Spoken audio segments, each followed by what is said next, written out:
The football abuse scandal grows. Hundreds more victims and many more suspects. One police force alone has identified 10 suspects and as many as 350 potential victims have now come forward. The bravery of the players that have come forward is exceptional, and to hear the stories is heartbreaking, really. Hello, you're through to the NSPCC helpline for people who've experienced abuse in football.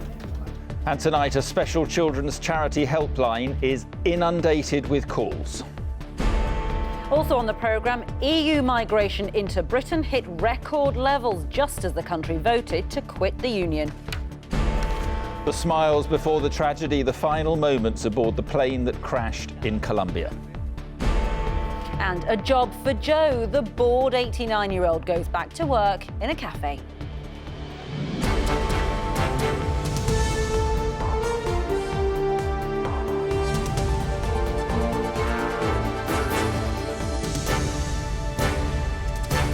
This is the ITV Evening News with Mark Austin and Ranveer Singh. Good evening. The scale of the child abuse scandal in football widened further tonight, with police chiefs revealing around 350 victims have now come forward. It includes referrals from an NSPCC helpline, which has received 860 calls in its first week alone. Today, the New England manager paid tribute to the exceptional bravery of all those who have broken their silence. Gareth Southgate said the stories he's heard have been heartbreaking, and he says that whilst he has concerns as a parent, he's sure it's different now. Our sports editor Steve Scott reports. The tentacles of this scandal extend further and burrow deeper by the day. Former players continue to relive past horrors, and as they do, crimes are unearthed that have been buried for decades. Today at his unveiling, Gareth Southgate reflected on the courage of those players and acknowledged the scale of the growing crisis. The bravery of the players that have come forward is exceptional, and to hear the stories is heartbreaking, really. I think I'm involved in an organisation now that is taking that extremely seriously. Around 350 victims have now come forward to report sex abuse in football clubs. In the last week, there have been more than 860 calls to a dedicated helpline to support them. And now, 17 police forces have confirmed they're investigating allegations of abuse. Hello, you're through to an advisor at the NSPCC helpline. While the majority of calls relate to historical claims, not all do. Certainly, the nature of the concerns and the calls and the contacts that we're getting relate to historic and non-recent abuse, but also current concerns and situations as well. Today, Northumbria Police launched Operation Tide into non-recent abuse at Newcastle United. One of the cases they're investigating, David Eatock, abused by his youth coach George Ormond. Eatock believes there must have been those who knew what was going on. I genuinely believe that somebody was maybe not aware of the severity of the abuse, but definitely there was something not right about this guy. I, hand on heart, believe that, and that makes me really angry. England's new boss also recognised today how it's not just elite football that's affected by the daily developments. It's the important thing over the next few weeks is that we still investigate what had happened, that we learn from the past, and I must also say that if I'm a parent sending my child to a game over the weekend, I feel that they're in a much better place than we were 15, 20 years ago. Nevertheless, the national game is confronting an unprecedented crisis, and it's pretty clear there is more pain to come. Much more. Steve Scott, ITV News. One of the paedophiles who preyed on young boys was named today as Frank Roper. The former coach, who had a strong links to Blackpool Football Club, is accused of abusing former England player Paul Stewart.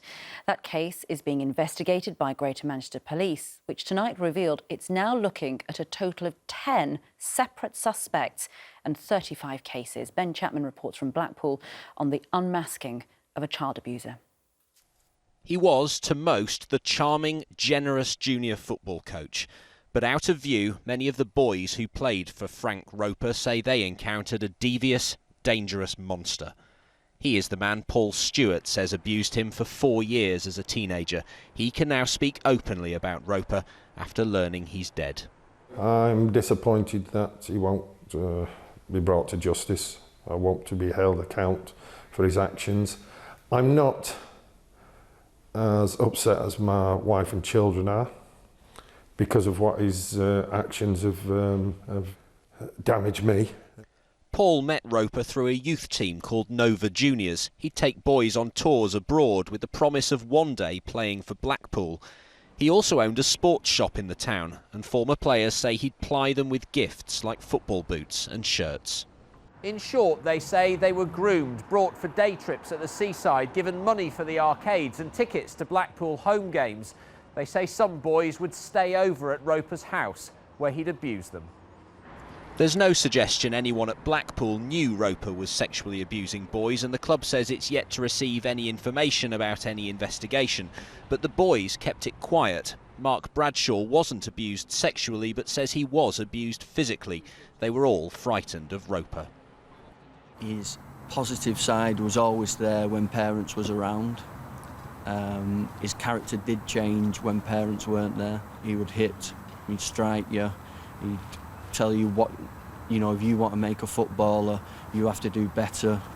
Tonight, Roper is among 10 suspects being investigated by Greater Manchester Police, who say they've received reports of non-recent sexual abuse from 35 people. They say they will thoroughly investigate allegations, even if the suspect is no longer alive. Ben Chapman, ITV News, Blackpool. Our sports editor, Steve Scott, is here now. Steve, you spoke to the FA today. What further action are they planning? Well, I got a real sense today, Mark, that the scale of what's happening is surprising even them, like it's surprising us, and how the inquiry is going to test their leadership, test their governance to the very limits. They've promised to be very open and transparent, as they can be, but of course these are criminal matters and they'll have to liaise and take advice with the police as they go along.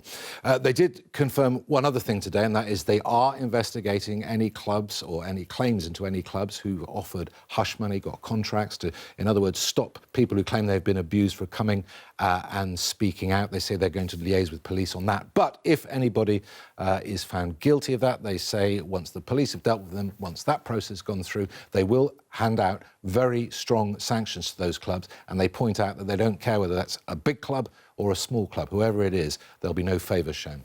All right, Steve, thanks very much indeed. Record numbers of EU migrants had come to the UK just as millions of Britons were voting for Brexit. It emerged today. The latest official figures showed that more than 250,000 EU nationals came to live and work here in the year to June. Immigration was the referendum's biggest single issue, and tonight the government is once again facing awkward questions about how it's going to tackle it, as our deputy political editor, Chris Shipp, reports. We now know that on the day when Leave campaigners celebrated the UK referendum result, the number of migrants arriving from the EU was at a record high. As Britain went to the polls to decide our future European path, net migration was about as large as it's ever been, at 335,000 per year. They know a lot about migration in Corby, the East Midlands town which once welcomed migrants from Scotland for the steelworks, is now growing at a rate faster than any place outside London. I come 2004, I was very young and now I feel home here. Like many people in Corby, Brigitte Balagova is from Eastern Europe, and even in the decade she's lived here, she's noticed a difference. Problem with the doctors, yeah. Yes. Doctors. Sometimes when it's something I want to call, it's always busy. And at one of those GP surgeries, you don't have to talk to patients for too long to find out why they think they can't get an appointment. Too many people, I think. It just takes about 3 weeks to see the doctor you want to see.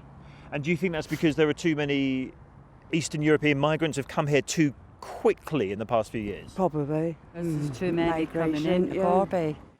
So net migration, those arriving minus those leaving, was 335,000, more than triple the government's target. Migrants from the EU totalled 284,000, the highest number ever recorded.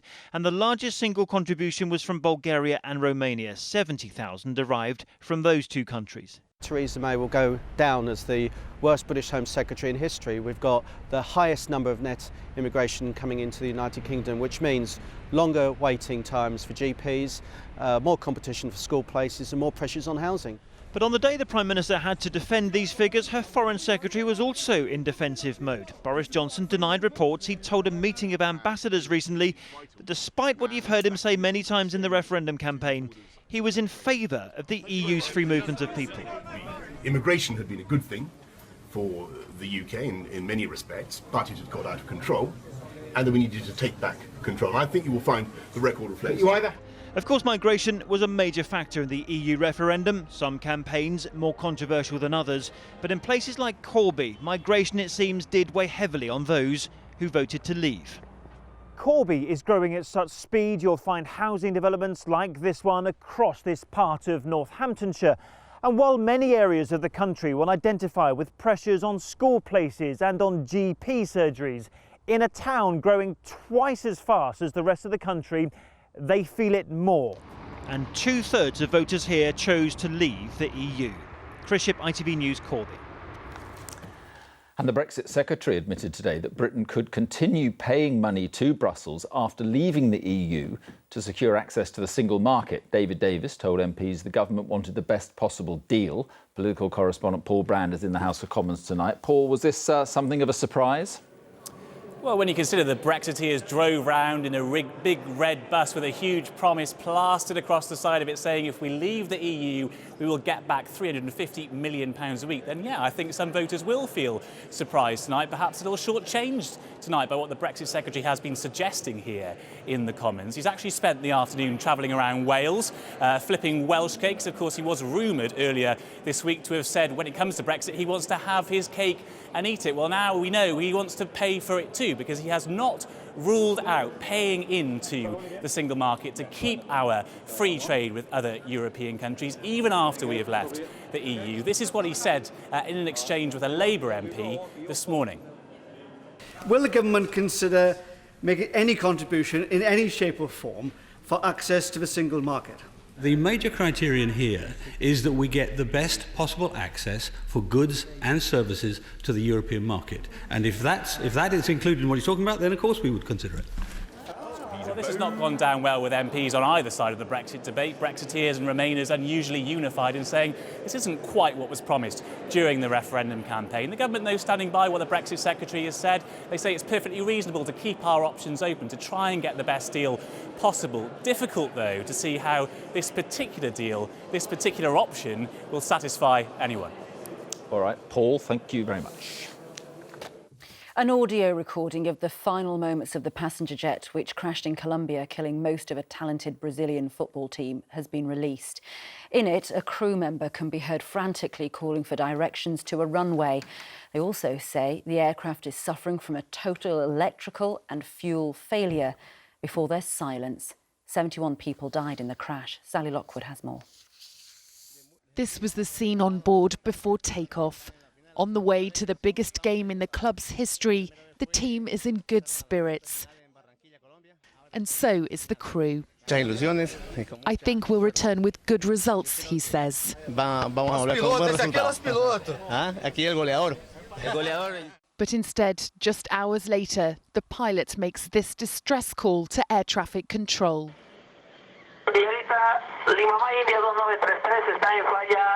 His voice calm, he tells the operator the electrics have failed and he's run out of fuel.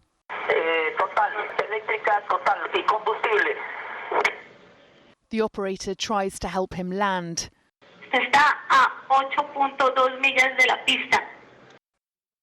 But then the pilot's final word.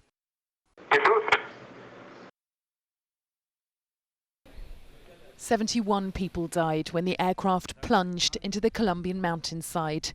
Brazil's O Globo newspaper reports the pilot declined 2 chances to refuel. This rescuer said he could hear people crying for help when he arrived at the scene.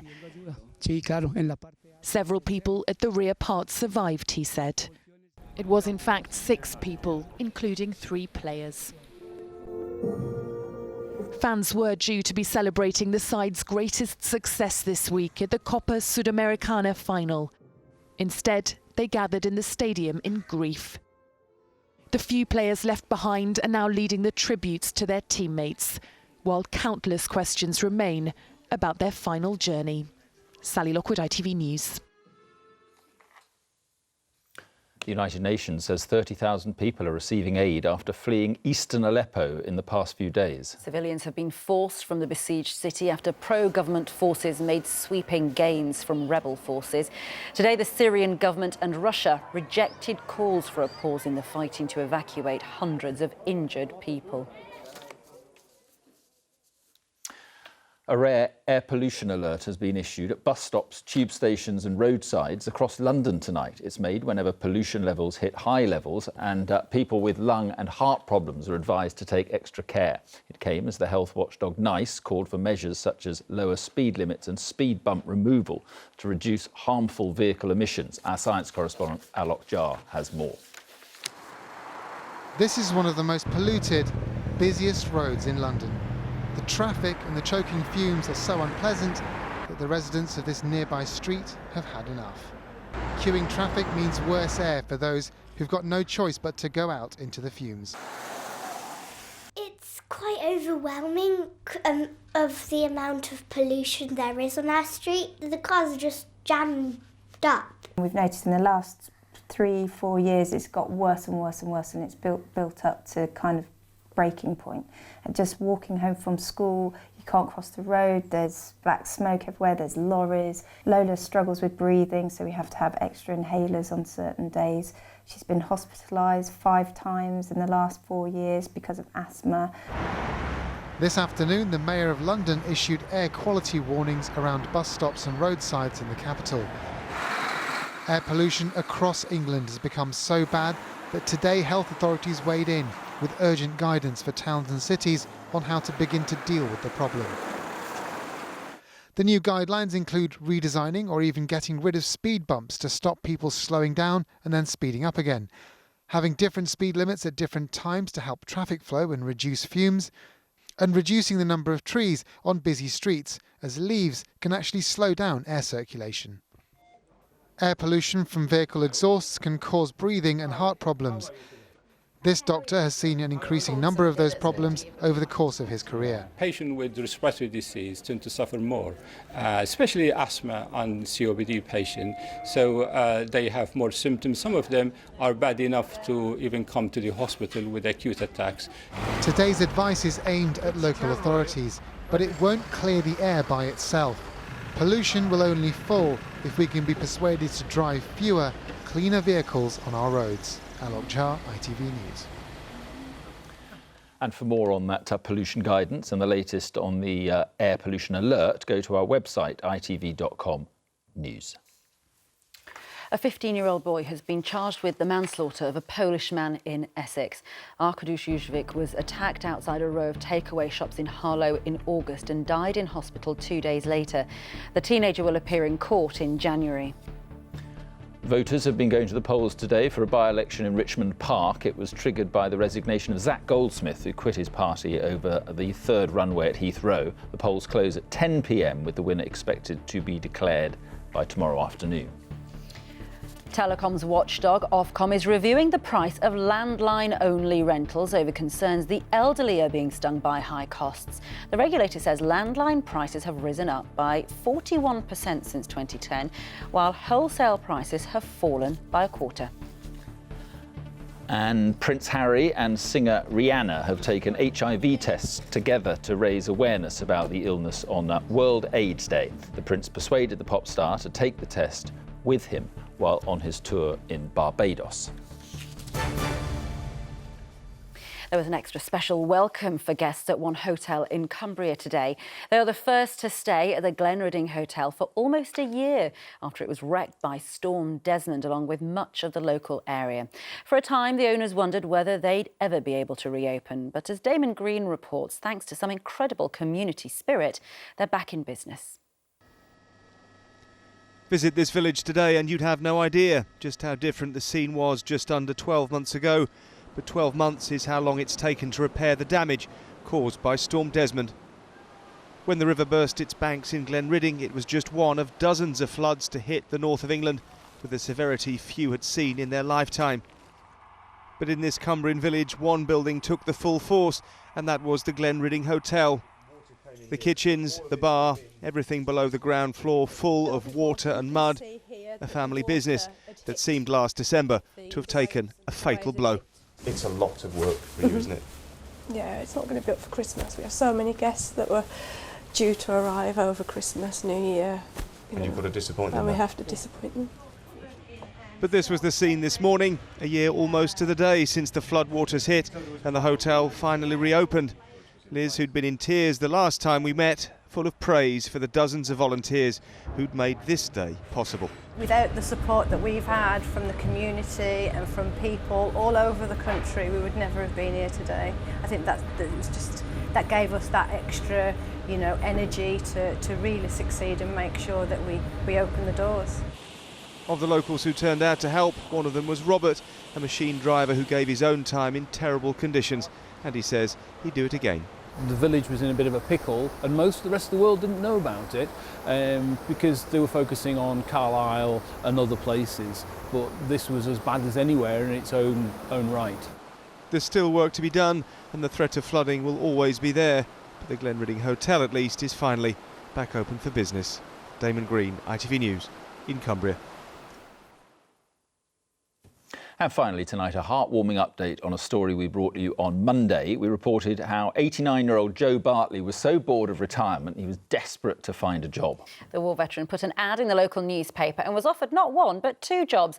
And when he turned up for work today, he said it was a dream come true, as Rupert Evelyn explains.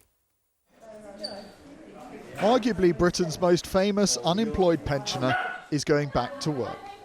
His first interview in 20 years was a success. And Joe Bartley has a profession again. I thought I'd be really nervous, but I'm taking it all in and I'm okay about it. Quite happy in a way. The way you feel when you won $1,000 on the horses or something like that. Having done the face-to-face interview, the former soldier was given a warm welcome by his new colleagues and a guided tour by a delighted boss. He's so keen. I mean, how often do you get a sort of an 89-year-old person approaching you and saying that I want to work? Usually we have to go out and find people, and then when we get them, sometimes they don't even want to work. But he's keen, and we just couldn't say no. How could we? Since his desperate plea for work to stop him, quote, dying of boredom was first revealed on ITV News on Monday, the widower has been overwhelmed by support from around the world. And as he learned the ropes this morning, customers were on his side. I admire him very much, and I wish I had the courage to do the same, really. I think it's great, yeah. He's a real character and he'll be good for the place. I think it's brilliant. I think there's so many people around like him that are lonely, and this is a lovely cafe for him to come and work in. Joe Bartley wanted to pay his own way, not rely on benefits and get out of the house. Unafraid to ask for help, it came in ways he couldn't have imagined. And now the 89-year-old is looking forward to a new career. We'll see you Sunday, first shift. Rupert Evelyn, ITV News. I bet you got plenty of tips. You'll be running the place before you know it. Absolutely will. Yeah. That's all for now. Tom Bradby's here with the news at 10. But from all the evening news team, have a very good night. Bye-bye. Bye.